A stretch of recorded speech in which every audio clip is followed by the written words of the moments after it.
Hello, everyone. Hope you had a good week. This is Reflection Week 7.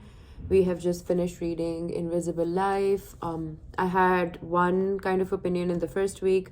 My opinion changed a little bit in the second week, and now that we finished the book, I understand Raymond's character quite a bit more than I did in the beginning because I was focusing too much on the writing aspect of it. I do believe that the character development was done really nicely, even though there were some lazy paragraphs that I felt was too much telling. But Raymond is a black man who is bisexual. He struggles with his identity, his sexual identity, and more so because initially we see his father saying to him that we didn't raise no sissy, and that dialogue tells us that this is how he was raised, that any person who is attracted, any man who is attracted to another man, whether he is homosexual or bisexual, is not considered manly. And that's why he struggled for a really long time to express his sexuality and be okay in a public domain. There are only JJ and Kyle who basically know a bit about Raymond, but he sort of lives dual lives with Kevin first and then Quinn. And even when he decides to stay with Nicole, he has to suppress that part of his personality.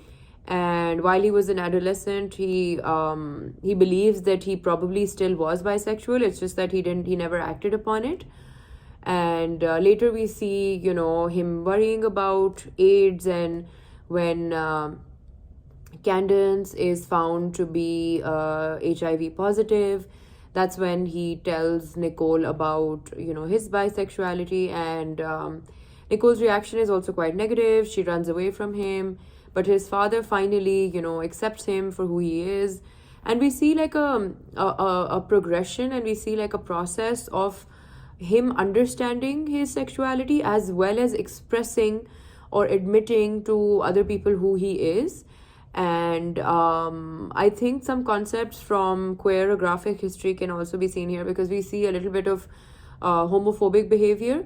And we also see that bisexuality, I think there's a portion in the book that says that it's a cop-out, that it's not being homosexual and it's not being heterosexual, so it's just somewhere in the middle. And queerographic history is actually about queerness, which means that there is no binary. You don't have to be homosexual or heterosexual, which is what I think the story and the plot deals with here. And the story is actually one of a kind, because usually it's either this or that. And we see Raymond struggle with these feelings because he's very, very much attracted to Nicole, and he's very much attracted to Quinn at the same time. And it's just a struggle where he doesn't find himself be a binary. He says, okay, I'll just switch to one side, but the thing is, it's not possible. Like, if you are bisexual, then you are, and maybe for a little while you can choose to be with a man or a woman, but then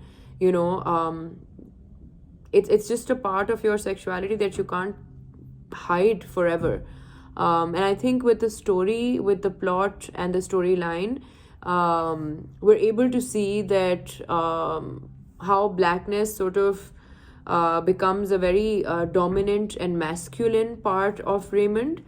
But I mean, he's able to speak to his father, and he's able to come out to Nicole, and which is what I think eventually will free him, because that is something that we see throughout the book. And my week has been quite nice. This is my last week in Iowa City, and I go to New York on Wednesday, and that's going to be last 10 days of me being in the US. So yeah, see you guys.